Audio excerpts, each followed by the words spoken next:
Welcome to Life Recovery Today with Stephen Arterburn. In the next half hour, you'll obtain insights and tools to transform your life using the biblical principles found in the 12-step program. We believe everyone can benefit from a life recovery experience because we all have struggles in life. Struggles with addictions, food, depression, anxiety, and relationships, to name a few. You'll be encouraged to see how others have found a new way of life with hope for the future through life recovery. Your host is Steve Arterburn, founder of New Life Ministries and Women of Faith, author of over 100 books, and teaching pastor at Northview Church in Carmel, Indiana, one of the 20 largest churches in America. Steve is the co-editor of the Life Recovery Bible, the #1 selling recovery Bible. With over 3 million copies sold, this is the Bible given to inmates by Prison Fellowship and the Pew Bible for the Salvation Army. Now here's Steve. Hi, Steve Arterburn here, and welcome to Life Recovery Today. Really glad you're with me. We've got a couple. We're going to talk about a couple in recovery. I hope you'll find that interesting. But first, let's talk about the third step for a second. When we make a decision to turn everything we have over to God as we understand Him, that's a pretty big deal. And one of the things that results from this really admission of an extreme weakness or limitation, is strength. Isn't that amazing? We humble ourselves and we develop a strength that we could never attain in and of ourselves. There is a world that has a door. It's a spiritual world. And a lot of people act like they are in that world. God's in that world. It's where your soul functions. And of course, your soul wants God. And then we put all this stuff in the way of our soul wanting communion and fellowship with God. But in this world, everything is about God, the spiritual aspects of life.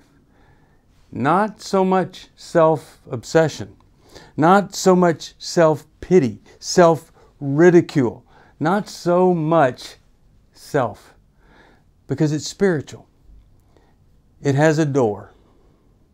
And that door, I mean, it's a tough door. It's a door of denial, of stubborn resistance, all those kinds of things. But the door to get to the spiritual world, fortunately, it has a key. And that key is available to anybody. And it really is the key that begins and sustains all recovery. It's the key of humble willingness. You know, a person can talk a lot, and we do, but are you willing to do whatever it takes? Are you willing to humble yourself and courageously? Of course, courage is doing what needs to be done when it needs to be done, no matter the consequence.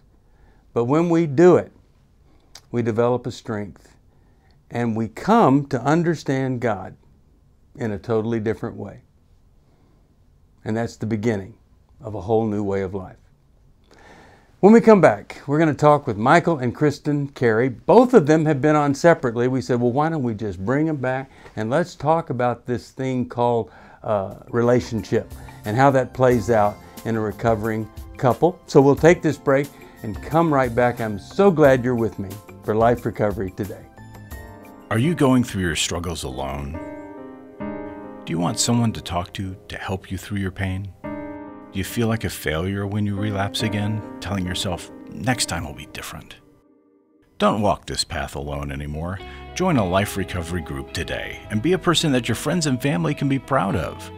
God created us to be in community, and we believe everyone can benefit from a life recovery experience.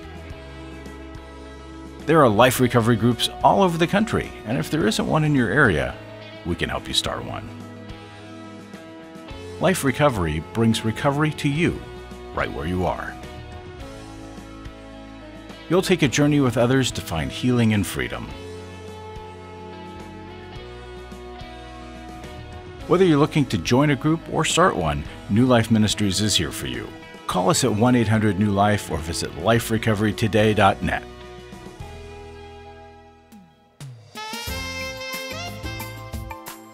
Welcome back to Life Recovery Today. Thanks for joining me. And I said I've got a great pair of guests. It's our first relational program with Michael and Kristen Cary. Thank you guys for being here. We'll delve into all the stuff you're dealing with in just a second. But Michael and Kristen probably have done more in the Indianapolis area to help people to heal sexual brokenness, to restore their lives after either being broken or having a real problem with sexual integrity. Men in the battle, women in the battle. Their ministry is called Living Truth. Living Truth, started in 2013, and they've really been instrumental in so many people getting the help that's pretty difficult to get. And so welcome, guys. And as I mentioned when each of you are on, my wife sang at their wedding. Pretty exciting. So I think that's the last time she ever sang. I don't know what that was all about. Anyway, so you guys, this is not the first marriage for either. Right. And the first marriage for you, Michael, the source of probably the straw of breaking the camel's back would be? Yeah, well, after the divorce, for the next 4 years, I continued in my acting out behavior. And is that what led to the divorce? it was one of the reasons. Yeah, okay. Yeah, one of the pieces. And so after 4 years of continuing to mishandle my sexuality, I reached a place where I hit a rock bottom, and it was like God showing me that if I continued along this path, I would bring this into my next marriage. Yeah. And it would fail. I would cheat on her. You know, it would end in a disaster. So what did you do? What's that? What did you do? What did I? Oh, in my previous marriage. No, when you came to this realization, because a lot of guys, they go, you know what, if I carry this into my marriage, it's going to ruin this next marriage. Yeah. So they carry it right on in. Yeah. But you didn't do that. No. Yeah. Yeah, the full surrender was, God, I will do whatever you want me to do. I'll read whatever you want me to read. I will go wherever you want me to go. And the most terrifying part, Steve, was I'll tell whoever you want me to tell. That was humble willingness. Mm-hmm. Total. That's what rock bottom was to me. Yeah. Was I cannot keep this in my life any longer. I have to do something about it. So, Kristen, how long after that did you meet Michael? Oh my gosh. Well, when Michael and I met, he had been off of porn for 9 months, so not that long. Yeah. The first 9 months since probably like 11 years old, by the way. Right. And how long had you been out of your marriage when that happened? So my marriage ended in divorce because my ex-husband had a sexual addiction, and repeatedly, it was just a lot of betrayal. It was very painful. That ended in 2006, and Michael and I met 3.5 years later. Okay. Nice little space in between there. And did you get therapy and restoration and all of that? Well, as you know, my very first 12-step meeting, I walk in and meet your beautiful wife, pregnant with Solomon at the time. And she showed me where the childcare was, and that was the start. So that's, 2006, I can do math, 15 years ago now. Yeah. That 12-step group and having her as my sponsor were pivotal in my recovery, especially in those early days when I was so traumatized. And I found a therapist who supported, encouraged, and used 12-step concepts in the therapy office. And so that was... And she led a betrayal trauma support group for women who had experienced sexual betrayal. So I had that experience as well, and those were all key parts of rebuilding my life. So you had been in Campus Crusade, and here all of this happens, and somebody from Campus Crusade might say, well, I've rededicated my life, and so now let's get on with it. But you got help, multiple sources of help, and you were ready for a marriage. But I'm sure if you're like everybody else, the wheels fell off after that. I mean, how did you guys deal with, and maybe it didn't happen, but most people have the honeymoon literally is over, and then it's over again when reality shows up. How did you handle that when being in recovery, being a Christian, didn't make everything just magically When we got married? Yeah. Okay. Well, we did premarital pre-engagement counseling. Yeah, we got ourselves in the counseling office before we even got engaged. We were both so scared of another failed marriage, and we just, there was no fantasy or fairy tale about what marriage would be. Yeah, right. Good. And we're still figuring out when the honeymoon's going to start. I think, you know, getting married with kids and stuff. I mean, it was an instant As you know, family. yeah, Yeah. it's challenging. Blending a family means, we have to make space for that honeymoon. Yeah, well, you know, I've said it, I'm not being cynical when I say, when people ask me about blending a family, I say, you know, usually it's a pretty bad idea. Yeah, and it is. It usually is. I mean, you got to really, you got to work really hard. You do. And I remember something Misty said to me on my honeymoon, because yes, you probably didn't know this. I called Misty on my honeymoon from Puerto Rico because we were not, it was not going well. We were fighting. We were fighting, and he was really shut down emotionally and triggered by something, and then I got triggered. So we're triggering each other, right? Yeah. So I remember vividly standing there like sobbing, talking to Misty on the phone, and her saying to me, Kristen, your hopes and dreams for your honeymoon were just that, hopes and dreams. And I was like, oh my gosh, the reality, this is so hard. But then it was such a valuable thing that I had her in my life, because she had already blended a family. She was like a couple steps ahead on that journey, and was able to reassure me and encourage me and validate the pain, but also help me think through a way forward. Yeah. Well, and here again, you both were in recovery. You both were open. You had somebody, I don't know how long she had been in recovery at that point, but you had somebody to call, to hear. I mean, a lot of folks, that's the sad thing I think about the Christian community so often, is no one to call when you really need it, because you're afraid you're going to be shamed or rejected. Or they're going to rub a little Bible on it. Yeah. Have you heard of that term? I heard somebody say that, and I thought it was hilarious. It's like, give you a Bible verse, and here's why you need to stop feeling that way, and there's no validation or empathy. There's no weep with those who weep. Yeah. You know, and there people are using that, you know, that concept of like peace when there is no peace.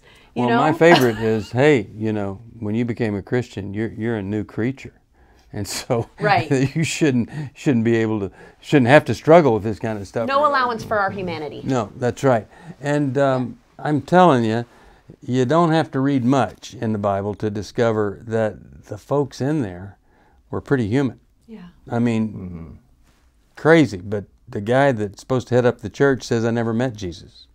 Right. So if Peter can do that, we can have a little stumble here or there. Okay, so when you guys hit the wall, do you remember, you know, like Misty said, no hopes, I mean, it was just hopes and dreams. Do you remember what it was that got you off the wall, or from behind the wall, or tore down the wall, and brought you back to a place where there was some hope here that we're not going to be in conflict the whole time? Yeah, I think of the serenity prayer, you know, accepting life on life's terms, and understanding, you know, the saying that I say often is, hard isn't bad, hard is just hard. Yeah. And in many cases, you know, that's growing up is what we needed to do, and the marriage, you know, a marriage is a great place to do that.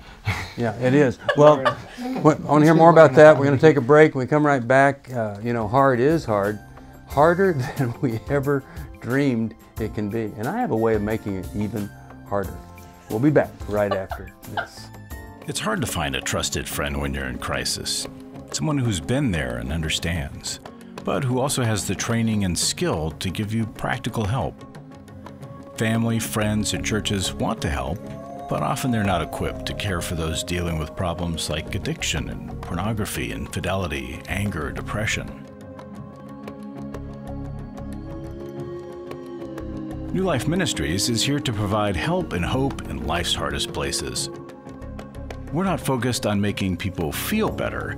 We're focused on helping people do the work that will help them be better. At New Life, we have resources available to help you, like books, DVDs, CDs, workshops, and our network of licensed counselors.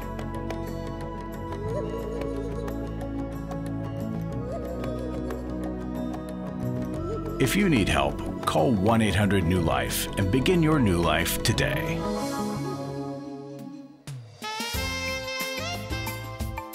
Welcome back to Life Recovery Today. Michael and Kristen Cary. Well, we've heard about the honeymoon that never happened, the fights, the turmoil, the struggle, and a turning to the serenity prayer. So now you guys have, you have a recovery ministry, a network of people that depend on you. You've grown an awful lot. My wife would say that, yes, she was your sponsor, but you have exceeded her in wisdom and impact. So you're in recovery.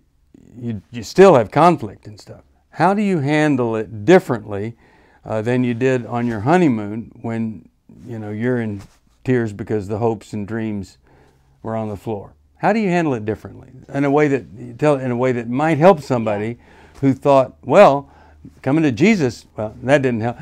Coming into recovery, but that doesn't eliminate problems. Well, we did years of counseling, years and years of like 2-hour sessions, because an hour is just not enough. Yeah.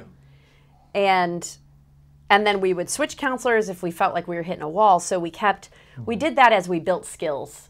You're talking about marriage counseling. Right. Oh, I'm sorry. Yeah. Marriage counseling. Yeah, we went to counseling together. Right. For years, and that helped us build skills until we had enough trust built, because now we've been married over 10 years. Things are different than they were in the beginning. Like, I think we both have a lot more security in the relationship.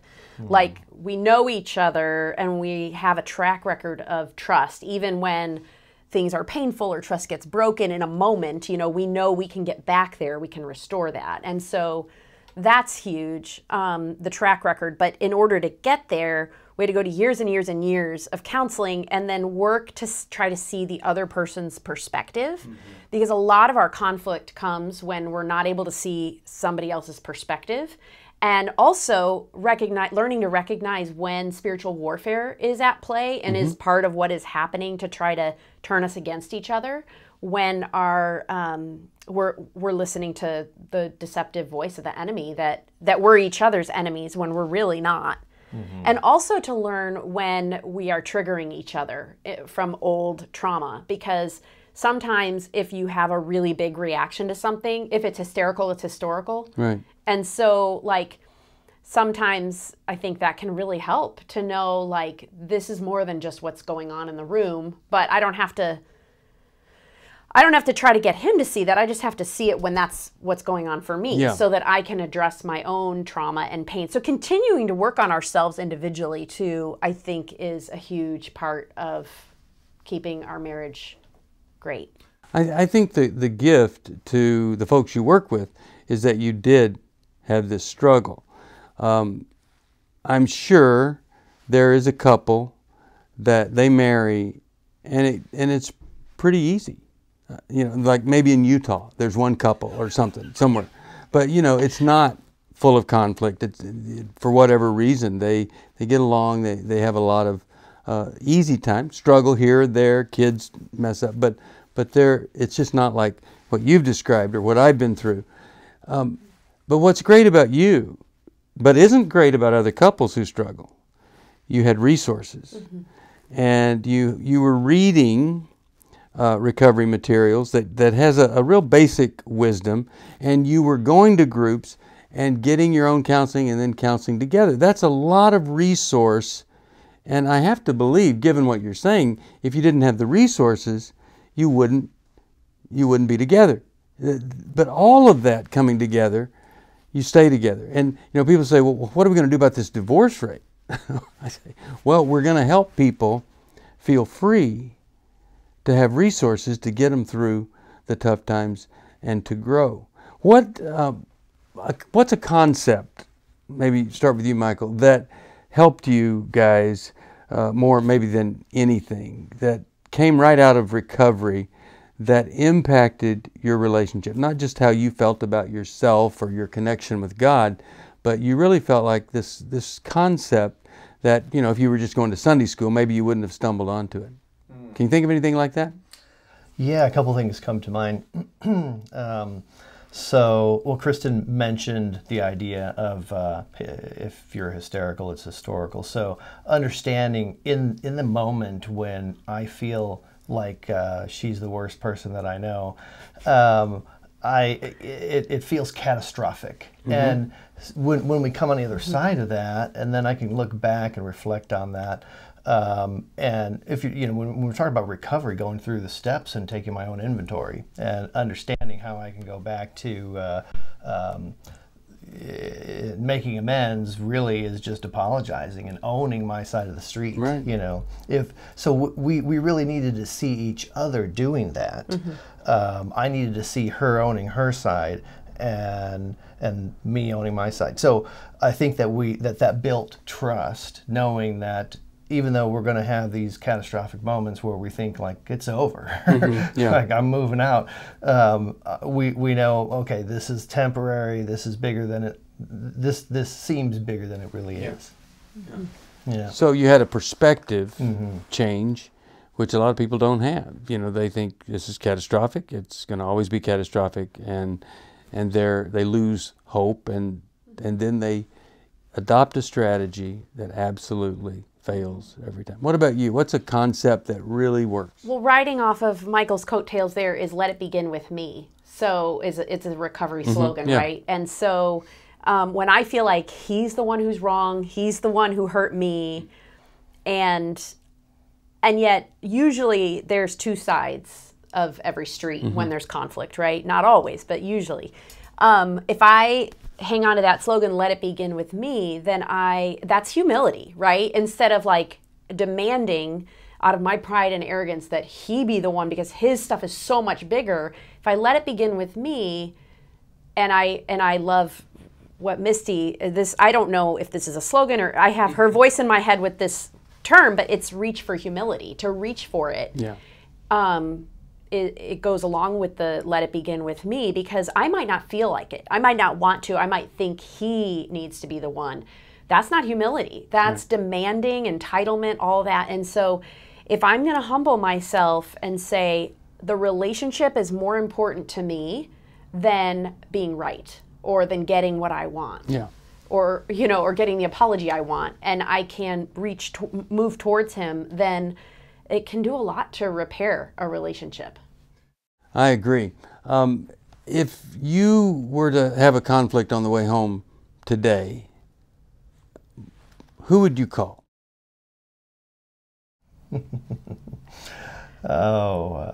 Well, can I call you, Steve? Sure, you can call me. I have had a couple of mentors in my life for many, many years, and there isn't anything like that experience that they fully know me, all the good parts, all the junk, all the mistakes that I've made.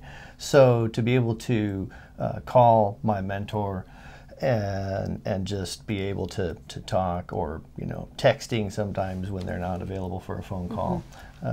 So I've two guys that have just stuck with me, and that's really golden to have people that have years that you have years with.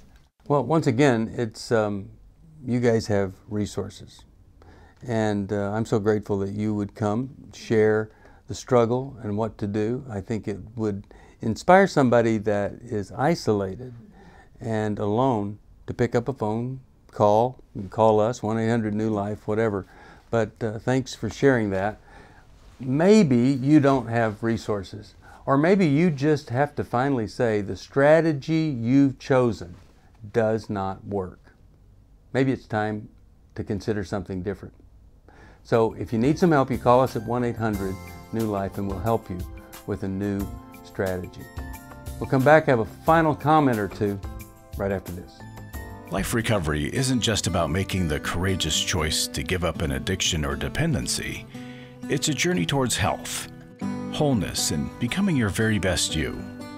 If you need resources to help you in your journey, we can help.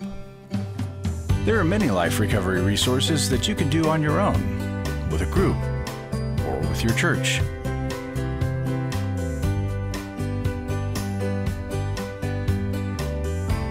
We have Bibles, workbooks, and devotionals that you can use to work your recovery right where you are. That's the beauty of life recovery.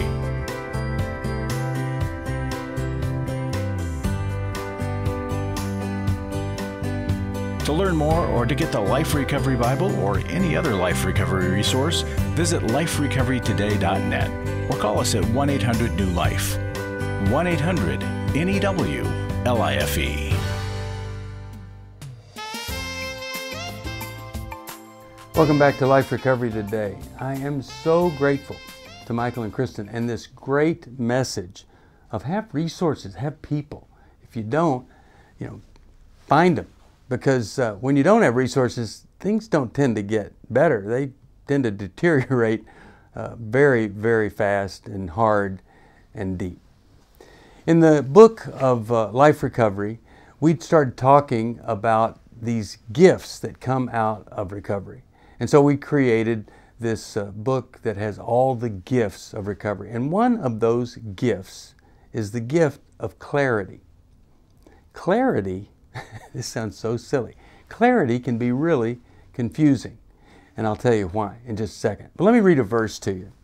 The gift of clarity. 1 Corinthians 13:12 says this, "Now we see things imperfectly, like puzzling reflections in a mirror.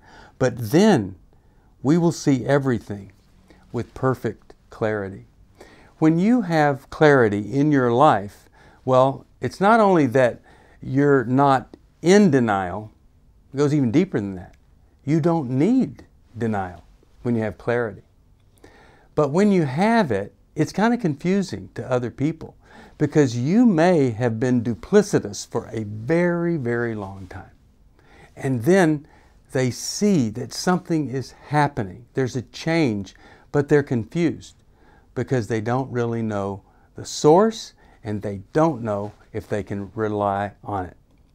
The other day I was talking to someone who was familiar with one of the folks that went through every man's battle. And this guy was, he was a serial adulterer. And the guy said, there's something different about him. I can't really peg it, but it really is. He's a very different person these days. And I said, could it be character? He says, that's it. This guy really has character. Well, I think the longer we have clarity and we are being authentic and true and pure, the greater that character grows. And then the confusion goes away and people start to trust you again. Boy, what a great thing to go from being untrustworthy to be a solid rock that somebody can trust.